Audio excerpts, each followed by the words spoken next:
తెలంగాణ రైతులకు ఇది good news. రైతు భరోసాపై ఇది బిగ్ అప్డేట్.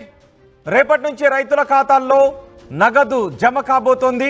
ఇప్పటికే తొలి విడతగా 563 గ్రామాల్లో రాష్ట్ర వ్యాప్తంగా ఎంపిక చేసిన 563 గ్రామాల్లో రైతులకు ఈ నగదు జమ అయింది.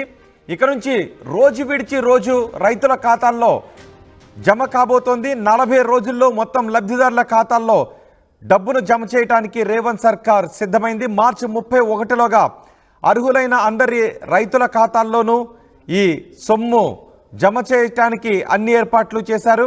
ఇప్పటికే జనవరి 26న రిపబ్లిక్ డే సందర్భంగా రైతు భరోసా, ఇందిరమ్మ ఆత్మీయ భరోసా, కొత్త రేషన్ కార్డులు, ఇందిరమ్మ ఇళ్ళు పథకాన్ని ప్రారంభించారు.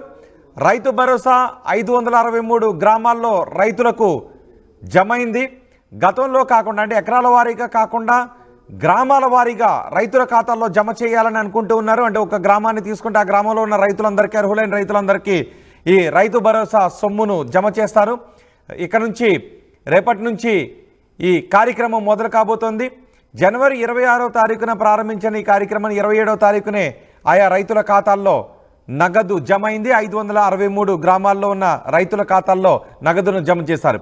ఇక నుంచి రోజు విడిచి రోజు రైతుల ఖాతాల్లో నగదును జమ చేయడానికి అన్ని ఏర్పాట్లు చేశారు. మార్చి 31లోగా రైతు భరోసా పంపిణీని పూర్తి చేస్తామని ప్రభుత్వం చెప్పింది. అందుకు తగ్గ ఏర్పాట్లు కూడా చేసింది.